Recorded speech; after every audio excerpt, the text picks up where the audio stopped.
Halo, Assalamualaikum. Waalaikumsalam warahmatullahi wabarakatuh. Oke, kedengaran ya suara saya. Selamat malam semuanya. Kita kuliah lagi kali ini untuk pertemuan ke berapa? Terakhir ya ini ya. 11 Bapak masih 11 Pak. Oh, masih banyak ternyata ya. Kirain terakhir. Iya Pak. Eh, 4 kali lagi berarti ya. Iya Pak. 3 kali Eh, Pak. 3 kali lagi. Iya Pak. 11, 12, 13, 14. Iya Pak. Em, Kemarin kita masuk ke tiroid ya. Iya nggak? Iya Pak. Iya ya, tiroid. Oke. Ngomongin hormon. Em,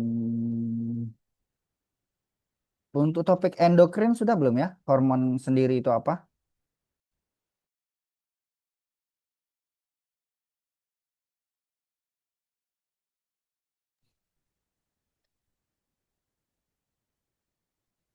Atau belum ya?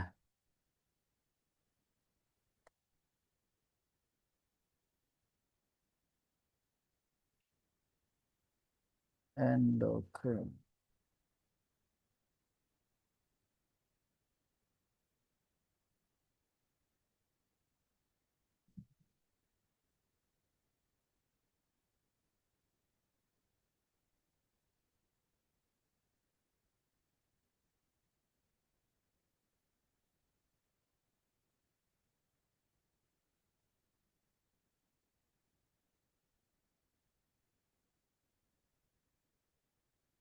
Ini sudah apa belum ya?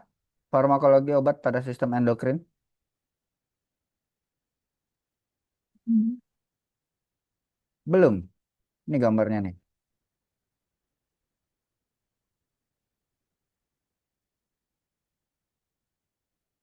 Ini udah pernah lihat belum slide-nya? Masa saya belum Pak, minggu kemarin. Minggu Belum kemarin Pak. masih tiroid ya. Oke. Kalau gitu kita masuk dulu ke hormon secara umum. Bisa nggak kita dua pertemuan kali ini ya? Singkat aja. Kemarin dua pertemuan kan ya? Iya Bapak, tapi kemarin kami ulang konfir sama Bu April kalau hari ini belum Pak. Jadi kami pindah ke Jumat B mau enggak Pak? Tetap absen B tapi. Topiknya apa aja? Topiknya kemarin yang dua pertemuan itu.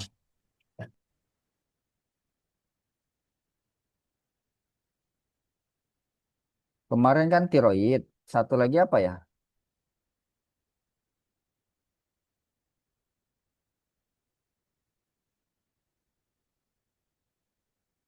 Atau insulin ya, bukan ya?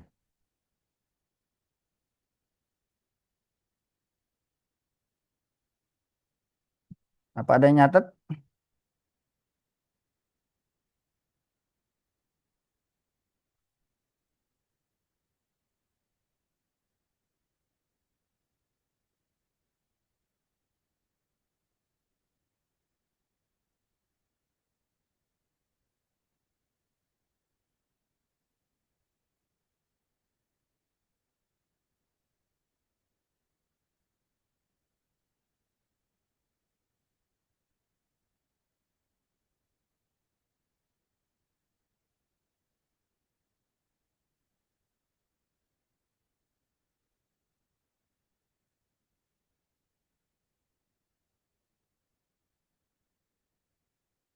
Bapak izin kemarin absen kami yang ada yang tanda tanya, Pak.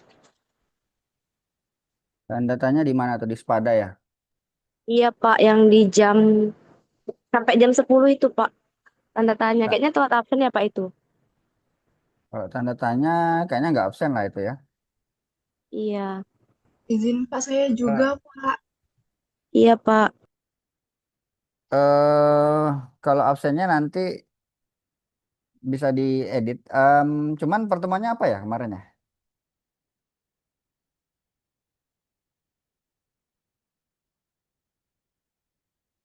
Farmakologi.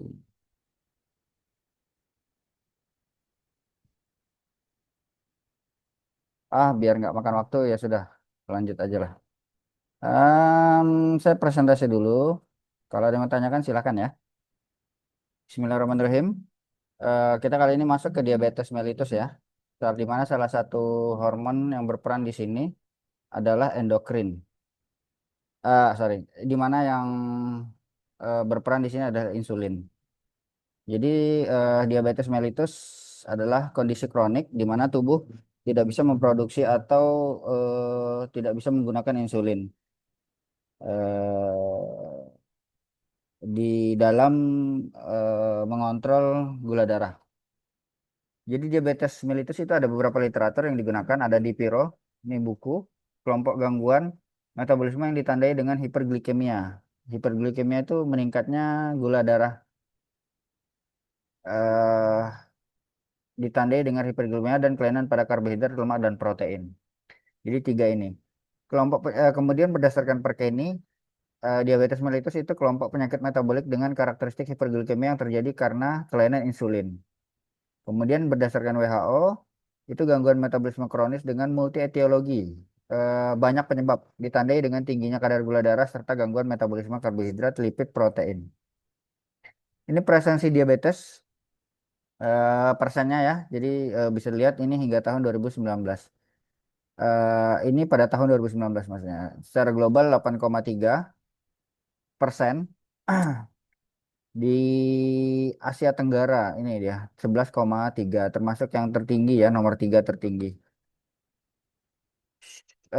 Tahun 2020 Cina termasuk yang tertinggi, Indonesia nomor ke-7 ya. 1, 2, 3, 4, 5, 6, 7 ke-7. Tapi saya rasa sekarang Cina sudah mulai turun, Indonesia mungkin menaik. Ini 2019. Nah, bagaimana adanya hiperglikemia itu banyak kaitannya. Ada dengan gangguan oleh pankreas, kemudian ada peran lambung, ada peran sistem imun, ada peran otak, ada peran khusus ya. Kemudian ada peran mikrobiota juga memecah karbohidrat menjadi gula-gula kecil ya. Nah, ini bagaimana eh, semua ini berperan. Misalnya pankreas ya, kalau ada gula yang tinggi di dalam darah, pankreas bereaksi untuk menghasilkan insulin. Kemudian kalau lambung, kalau misalnya dia tiroid, maka lambungnya cepat kerja terus, maka pencernaan mudah mudah mudah mudah mencerna gula-gula. Tapi tergantung nanti tiroidnya dia gimana, apakah dia dibuang melalui usus atau dia diserap ke tubuh, hipo atau hiper. Kemudian ada lagi peran sistem imun. Ya, sistem imun kalau misalnya dia lemah, maka sistem imunnya apa namanya?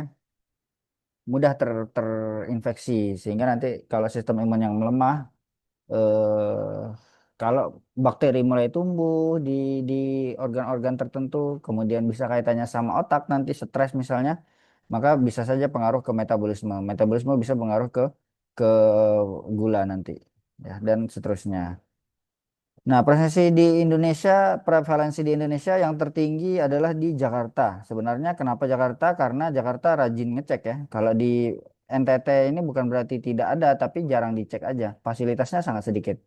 Di Jambi berada di tengah-tengah ini. Jambi mana ini? Jambi 1,4 ya.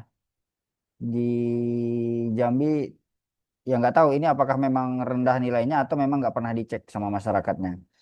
Ya, kemudian ada prevalensi berdasarkan usia. Berdasarkan riset Riskesdas, ini Riskes 2018 kurang lebih sama ya. Umur 55 ke atas itu semakin meningkat.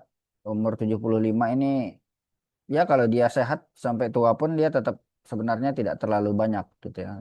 Yang kadar gulanya tinggi.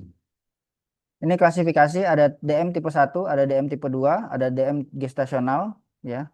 DM tipe 1 itu sel beta, kelainan, autoimun, idiopatik atau keturunan. DM tipe 2 itu variasi karena makanan, karena insulin tidak bisa menurunkan gula lagi atau resisten ya. Pola hidup misalnya sering tidur jarang olahraga ini didapat tipe 2.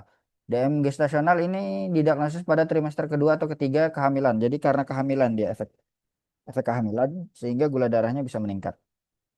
Yang tidak spesifik banyak ya, misalnya penyakit endokrin pankreas ya, oleh obat atau zat kimia minum obat gitu ya, terus ada efek samping yang menyebabkan hiperglikemik.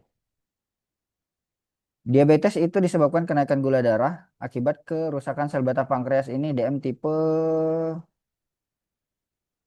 Kalau sel beta pankreas DM tipe 1 harusnya. Nih, iya diabetes tipe 1. DM tipe 2 ini ya, karena obesitas, hereditas, kemudian apa jarang olahraga, ya, dan lain sebagainya. Diabetes dan pengaruhnya pada kehamilan. Pada gestasional muncul saat kehamilan biasanya trimester 2 3. Jadi diwanti-wanti ya. DM tipe 1 dan 2 bisa sudah ada sebelum kehamilan, pre-existing diabetes. Risiko jika tidak terkontrol pada ibu, maka preeklamsia, kemudian ISK, kemudian prematur bayinya. Janin pada bayi risikonya itu makrosomia, yaitu bayinya lahir lebih besar. Hipoglikemia neonatal, kekurangan gula darah pada neonatal, pada janin. Kalau tidak terkontrol ya, artinya kalau gula darah rendah, maka bayinya bisa juga mengalami gula darah rendah atau hipoglikemia. Cacat kongenital pada DM pre-existing, kemudian risiko obesitas dan diabetes saat dewasa. Karena dia menurun, maka bisa jadi tipe 1 nanti. Tujuan pengelolaan, menjaga kadar gula darah, mencegah komplikasi. Faktor risiko, teman-teman tentu pada tahu ya, ada ras, etnik juga ini keturunan turunan berpengaruh ya. Riwayat diabetes dalam keluarga, kemudian umur, jenis kelamin, faktor yang dapat dikendalikan kegemukan, tekanan darah, kolesterol, kurang olahraga. Nah, ini manifestasi klinis. Gejala awalnya gimana? Ada poliuria, polidipsia, banyak urin, banyak makan, polifagia, ya, haus. Eh, kemudian apa namanya BB-nya bisa turun ini tergantung ya, tapi tidak selalu. BB bisa turun, bahkan sebaliknya ini tergantung diabetes tipe berapa. Dan kelesuan disertai hiperglikemik. Pada DM tipe 1 penurunan BB ini dia. Dan cenderung ketoasidosis diabetik. Darahnya bersifat basa, asid. Ketoasidosis, sorry. Ketoasidosis asam ya. Eh, apa namanya darahnya, pH-nya itu tidak normal. Kemudian pada DM tipe 2 itu lesu, poliuria, banyak urin, nokturia, tidak ada urin, polidipsia, banyak makan ini ya, penurunan BB yang signifikan, kemudian sering terjadi pada pasien obesitas. Oke. Kadar tes laboratorium, teman-teman bisa cek ini kalau misalnya mau cek sebenarnya bukan cuman ini ya, ada HbA1c, G2PP, apa namanya gula darah puasa, G2PP atau gula darah puasa juga. Ada yang 2 jam puasanya, ada yang 12 jam. Kemudian ada TTGO. Ah ini dia TTGO 2 jam ya.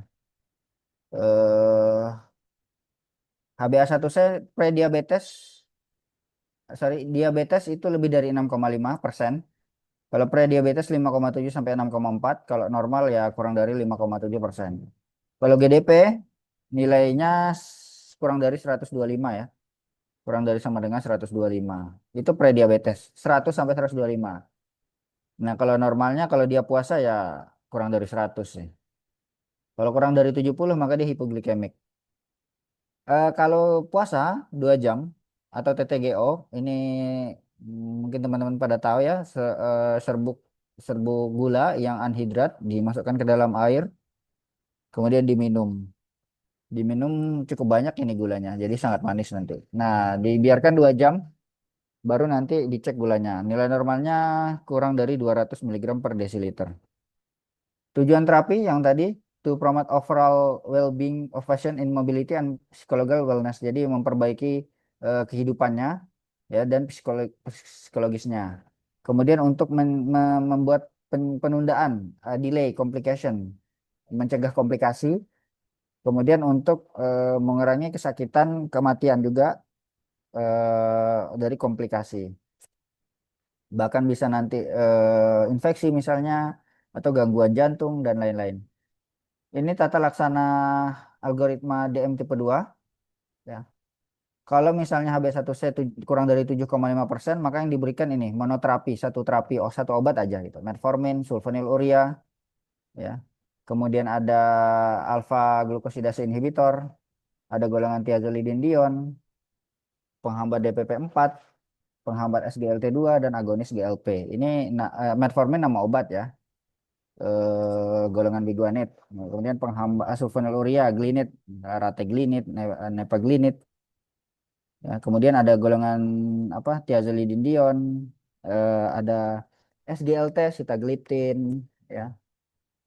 Em, Kemudian kalau kombinasi, kalau HbA1c-nya lebih dari 7,5%. Misalnya metformin, ya bisa saja nanti ditambah. Kombinasi dua obat dengan mekanisme yang berbeda. Metformin golongan biguanid ya, golongan biguanid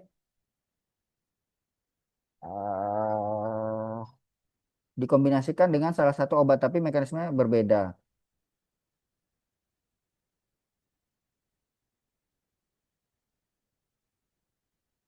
Nah, kemudian bisa saja nanti kombinasi, kapan kombinasi ketika dia HbA1c-nya lebih dari 9. Tiga obat ya. Ini kombinasi dua obat atau kombinasi tiga obat kalau lebih dari 9. Ini juga jadi alasan pemberian insulin. Jadi insulin nggak bisa kalau gula darahnya cuma tinggi sedikit dikasih insulin gitu. Biasanya lebih dari 9%. Gitu ya. Nih, bila HbA1c belum mencapai kurang dari 7 dalam 3 bulan, tambahan obat ketiga. Jadi jarak evaluasinya 3 bulan. Nah, bila HbA1c belum mencapai kurang dari 7% dalam 3 bulan, kalau 3 obat diberikan, maka tambahkan insulin. Jadi pemilihan terapinya tidak langsung dikasih insulin, ya berdasarkan T2TM. Pertama kalinya adalah non farmakologis, diet, minuman, makanannya dikontrol gitu ya. Kemudian baru dikasih oral kombinasi. Kalau misalnya satu dulu, ini juga di awal juga oral monoterapi ya, monoterapi satu obat. Kemudian kalau nggak mempan jadi dua, nggak mempan lagi jadi tiga, ya tiga baru nanti ke insulin. Terapi non farmakologi ya rokok kaitannya tapi cukup jauh sebenarnya. Kemudian alkohol karena kaitannya sama hati, metabolisme, rajin olahraga, kemudian kontrol obesitasnya atau berat badan. Pengobatan terapi insulin, kemudian ada GLP-1 agonis, kemudian ada amilinomimetik, kemudian ada sulfonylurea, kemudian ada short acting insulin secretagogue. Ini insulin kerja pendek, kemudian ada golongan biguanid, kemudian ada thiazolidinedion, ada alpha glucosidase inhibitor, ada DPP-4 inhibitor, kemudian ada bile acid sequestrants. Ini nanti next ada slide-nya per golongan ya. Insulin diperlukan pada keadaan butuh penurunan BB yang cepat, hiperglikemia berat, kemudian ada ketoasidosis diabetik, darahnya asam, terlalu asam. Ini berisiko juga, bisa jadi emergensi. Kemudian hiperglikemia hiperosmolar, non ketotik. Ya ini kaitan molar dan molal nanti sama tubuh pasiennya. Gagal dengan kombinasi OHO atau obat hiperglikemia oral, jadi baru bisa dipakai insulin. Yang tadi stres berat ya, kemudian kehamilan dengan DM, tidak terkendali dengan perencanaan makan, gangguan fungsi ginjal, kemudian kontraindikasi atau alergi terhadap obat, baru bisa dikasih insulin. Berdasarkan lama kerja, ada short action, rapid action dulu, rapid lebih cepat dari short, rapid dulu, baru short, kemudian baru intermediate menengah, kemudian baru long action insulin. Nah, kemudian ada yang campuran kerja pendek dan menengah, ada premix insulin. Panduan penggunaan insulin ini untuk memenuhi kebutuhan insulin basal dapat digunakan insulin kerja menengah. Ini yang basal ya, basal ini di atas rapid dan short. Untuk memenuhi kebutuhan insulin prandial setelah makan, digunakan insulin kerja cepat karena dia baru makan gitu ya. Jadi butuh yang cepat, sering disebut insulin reguler atau short action insulin atau insulin kerja sangat cepat. Karena dia baru aja makan, tapi kalau memang untuk seharian penggunaannya ya long action. Efek samping utama hipoglikemik kalau unit dosnya keliru ya. Jadi mutar insulinnya jangan sampai salah sehingga nanti dilihat angkanya berapa, unitnya berapa. Efek samping lain berupa reaksi imunologi terhadap insulin yang dapat menimbulkan alergi insulin. Kemudian satu lagi infeksi akibat tusukan di jarumnya. Jadi kadang-kadang pasien tuh jarumnya berulang sehingga nanti bisa aja ada infeksi. Ini merek-merek di lapangan ya, ada Humalog, ya Lispro. Ini yang rapid ya, ada Novolog, ada insulin aspart. glargin, kemudian apidra ini juga ada insulin, glulisin, glulisin. Nah ini tapi dosisnya tergantung dokternya nanti ya. Jadi unitnya dokter yang setting nanti dilihat dari hasil anamnesa sama nilai lab gula darahnya. Yang short action ada Humulin R, kemudian ada Novolin R. Ini merek di lapangan masih banyak. Ya, ada kandungannya 10 mili, ya, unitnya ada sekitar 500, tergantung nanti mereknya. Kemudian ada intermediate action insulin NPH, ada Humulin, ada Novolin sama ya, tapi dia yang intermediate, yang kerja menengah. Ada yang long, ini Lantus, Levemir. Ini yang kerja lama.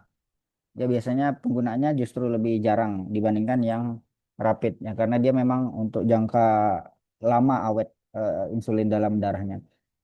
Kemudian premix insulin analog ini beberapa tidak ada di Indonesia nih sebenarnya. Yang sering ya apa Lantus ya Glargin apalagi ini Humulin nggak tahu lah ya. Ada nggak ya di puskesmas? Nah, nanti teman-teman bisa lihat sendiri ya di apa instalasinya mungkin kalau praktek. Ini tabel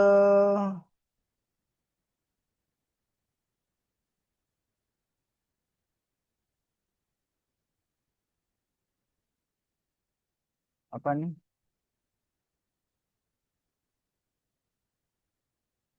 Oke. Ini variasi farmakokinetiknya. Jadi aspart, lispro dan glulisin itu onsetnya rapid tadi ya 15 sampai 30 menit reaksinya ya puncak eh, apa namanya puncak dari kerjanya 1 sampai 2 jam. Durasinya tahan sekitar 3 sampai 5 jam ya. Maksimum durasi 5 sampai 6 jam. Short action, short action, short acting ya. Ini reguler 30 sampai 60 menit, 2 sampai 3 jam puncak dari farmakokinetiknya. Jadi dia maksimalnya di masa ini gitu ya. Nah, maksimal kerjanya 6 sampai 8 jam ini kalau yang short acting tadi. Kemudian ada NPH, intermediate acting 2 sampai 4 jam ya. Nah, maksimal waktunya adalah 14 sampai 18 jam. Ini yang Detemer dan Glargin yang lebih lama. Bisa tahan sampai 24 jam atau 1 hari. Ada lagi sebenarnya merek lain yang tahannya bisa sampai 2 hari ya. Tapi resiko penggunaannya tuh eh, ada pertimbangan resiko. Pertimbangan resiko apa kalau misalnya lebih lama ya bagaimana efek hipoglikemiknya. Kemudian em, apa namanya? eh, ke ke pasiennya gimana? Apakah dia mudah lupa kalau misalnya jarang menggunakan ya atau eh, lebih efektif yang rapid karena habis makan langsung suntik gitu. Tergantung juga nanti dia gula darahnya HbA1c-nya berapa. Kalau nggak mempan penurunannya bisa aja dia pakai dua-duanya yang long sama yang rapid. Ini penggolongan obatnya tadi ada glucagon light peptide atau GLP, agonis GLP-1 agonis 1. Contohnya apa? Liraglutid, kemudian exenatid. Ini mekanisme kerjanya meningkatkan sekresi insulin di pankreas dan mengurangi produksi gula glukosa di hati. Kemudian ada golongan sulfonylurea dan golongan meglitinate, contohnya glibenclamide long action. Kemudian ada glimepirid, ada glipizid, kemudian ada tolbutamine. Ini meningkatkan sekresi insulin oleh sel beta pankreas. Ini juga di pankreas ya. Kemudian ada golongan biguanide, contohnya metformin. Ini peningkatan sensitivitas insulin. Insulinnya lebih sensitif dan mengurangi produksi glukosa di hati. Kemudian ada thiazolidinedion, contohnya apa? Pioglitazone, rosiglitazone. Ini meningkatkan sensitivitas insulin pada otot, jadi lebih ke ototnya, bukan di hatinya. Berbeda sama biguanide tadi. Kemudian ada akarbos dan miglitol ya. Ini golongan alfa glukosidase inhibitor. Akarbos juga sering dipakai. Mencegah pemecahan karbohidrat sukrosa dan kompleks di usus kecil. Makanya makannya saat makan gitu ya. Makan nasi suapan pertama makan akarbos. Jadi dia mencegah penyerapan gula di tubuh. Kemudian ada DPP4, dipeptidil peptidase 4 inhibitor. Dia menghambat DPP-4. Contoh obatnya sitagliptin, saksagliptin, linagliptin, alogliptin, gliptin, kata kunci. Ini meningkatkan sekresi insulin, menghambat sekresi glukagon di hati. Kemudian ada bile acid sequestran kolesefam, ini mengikat asam empedu, mengurangi asam empedu untuk direabsorpsi. Kemudian ada amilinomimetik, ini pramlintid, meningkatkan rasa kenyang. Jadi pasien nggak mau makan gitu, tapi efek sampingnya butuh pertimbangan, misalnya gimana nanti lambungnya. Ya. Memang dia memperlambat pengosongan lambung, tapi kalau dia bekerja di otak, kalau dia jadi nggak mau makan terus-menerus, terbentuk habit kebiasaan, jadi bisa jadi lambungnya makin parah nanti. Ya ini tadi sulfonylurea yang golongan glibenclamid, glikazid itu ya. Ini merangsang sekresi insulin. Ini alurnya ya, sulfonylurea terikat pada reseptor selektif sulfonylurea pada sel beta pankreas di pankreas. Ikatan tersebut menutup adenosin triphosphate dependent potassium ion atau kalium channel ya, menyebabkan penurunan potasium efflux sehingga terjadi depolarisasi membran.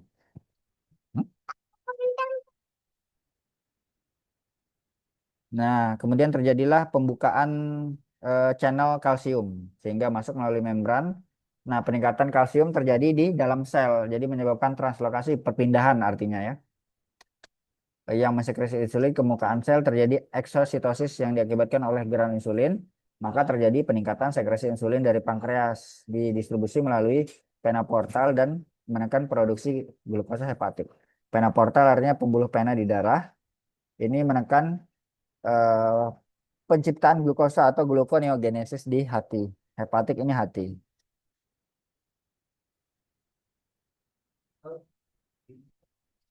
Ini sulfonylurea tadi, dia kerjanya di sitokrom P450 CYP2C9. Ini enzim sebenarnya, enzim yang memetabolismenya.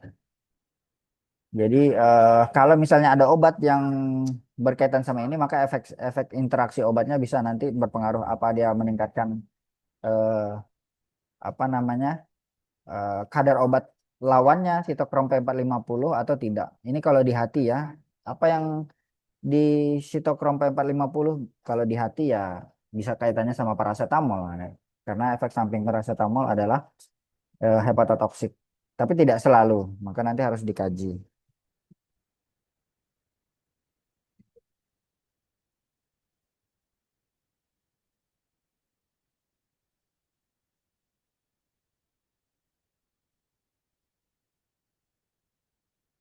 Oke, kemudian ada klorpropamid, masih golongan sulfonylurea ini ya.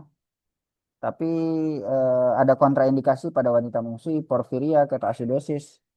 Nah, ini penggunaan hati-hati pada pasien usia lanjut karena efek sampingnya ada beberapa ini ya.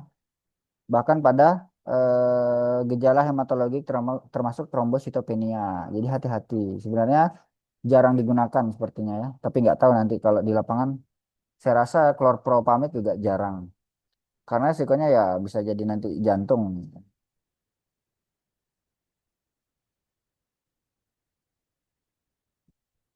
Granulositosis, trombositopenia.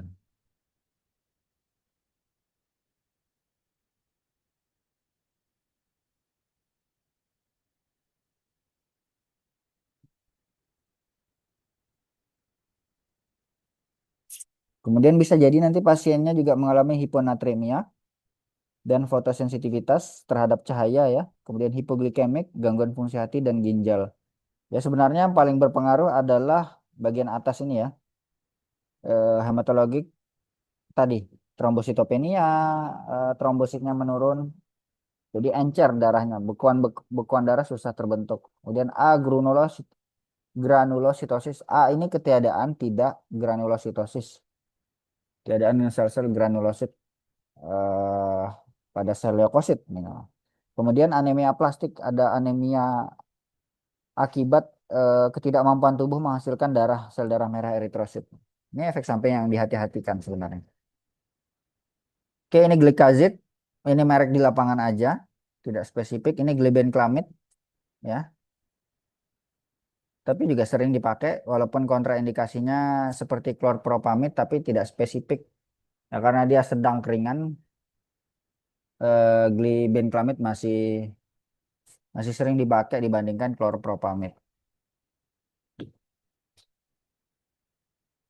Kemudian golongan biguanid ya, mekanisme kerjanya meningkatkan sensitivitas insulin di hati maupun jaringan periferal sehingga terjadi peningkatan uptake glukosa atau penyerapan kembali glukosa ke jaringan yang sensitif terhadap insulin. Kaitannya sama protein adenosin 5 monofosfat diaktifkan, activated protein, aktivitas kinase, peningkatan aktivitas tirosin kinase dan glukosa transport 4, sehingga meningkatkan kemampuan insulin untuk menurunkan gula darah. Nah, walaupun dia mempengaruhi sensitivitas insulin, tapi dia tidak bekerja langsung di pankreas ya. Ini farmakokinetikanya, bioavailabilitas absolut metformin, golongan biguanid tadi, 500 mg jika diberikan saat puasa sekitar 50% sampai 60%. Jadi bisa meningkat eh, bioavailabilitasnya atau kadar obat dalam darah. Waktu paruh sekitar 17,6 jam ya, T setengahnya. Ini tadi juga. Kemudian golongan thiazolidinedion, contohnya pioglitazone ya, glitazone, meningkat mekanisme kerjanya meningkatkan sensitivitas insulin pada otot tadi, berbeda dengan yang di beta pankreas, tapi ini di otot kerjanya.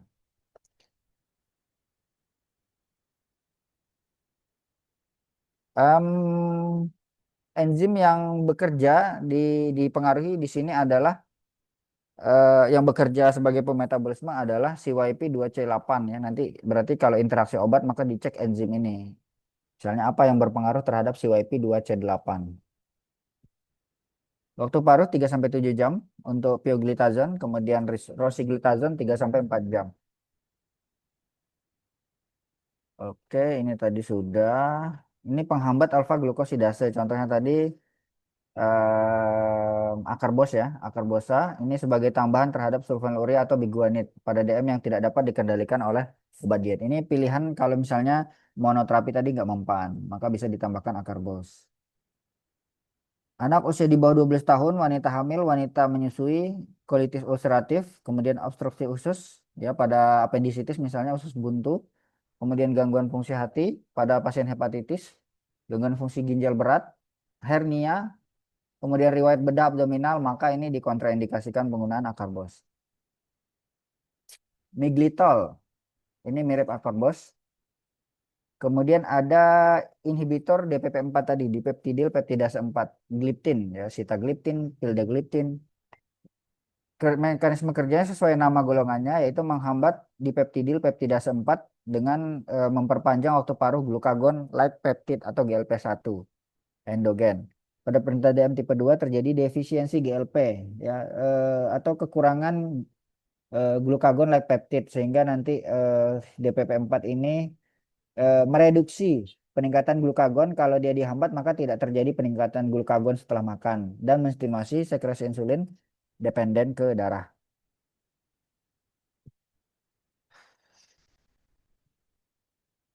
Nah, salah satu gejala yang pasien diabetes sering alami adalah gangguan neuropati ya.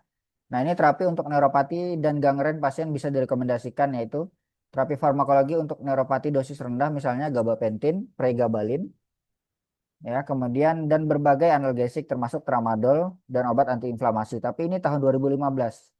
Sekarang sudah tidak relevan penggunaan tramadol untuk sebagai neuropatinya. Tapi tergantung nanti dokternya gimana ya. Karena kajian-kajian jurnal juga eh, sebagian masih memberikan pembolehan ya. Tapi ini sudah lama, 2015. Memperbaiki kondisi dislipidemia yang dialami dapat direkomendasikan sebagai terapi gangren ulcer kaki. Jadi bisa saja nanti yang disarankan juga pembaikan dislipidemianya, gangguan lipidnya ya. Jadi bukan cuma diabetes karena ini berkaitan kardiovaskular semua ya. Jadi faktor lain juga di terapi sebisa mungkin untuk mencapai pencegahan gejala. Nah, kemudian pengguna alas kaki yang tepat ini di Piro juga sumbernya. Kemudian komponen manajemen kaki diabetik ulkus yaitu dengan pengendalian glukosa darah termasuk hemoglobin juga. Kemudian kendali infeksi karena pasiennya mengalami diabetes jadi darahnya manis gitu ya. Di mana karbohidrat menjadi sumber pertumbuhan bakteri sehingga nanti bakteri mudah tumbuh dan lukanya sulit sembuh, semakin parah penyakitnya. Makanya gangren. Kendali luka dengan pembuangan jaringan terinfeksi bisa saja nanti diamputasi gitu ya. Jadi semakin disayang-sayang organ yang rusak maka semakin merusak organ lain begitu ya. Sehingga nanti kalau dia diamputasi atau dilakukan pembuangan jaringan maka bisa dibersihkan lebih bersih gitu ya. Kemudian mengurangi tekanan pada kaki, mengubah posisi mungkin. Obat-obat yang digunakan pada saat kehamilan ya, yang tadi bisa digunakan insulin ya, kemudian bisa dipakai metformin. Ini kategori B, jadi ada risiko sebenarnya, tetapi karena dia kategori B, ya bisa sebagai pilihan tergantung risk and benefitnya. Untungnya lebih besar yang mana, gitu ya. Karena risiko pada janin kalau gula darah tidak terkontrol juga. Nah, insulin kelebihannya aman ya, tidak melewati plasenta, tapi tadi eh, ada beberapa kekurangannya. Kemudian bisa pakai glibenclamide, tidak dianjurkan trimester akhir. Saya kira itu untuk malam ini. Ada yang mau ditanyakan?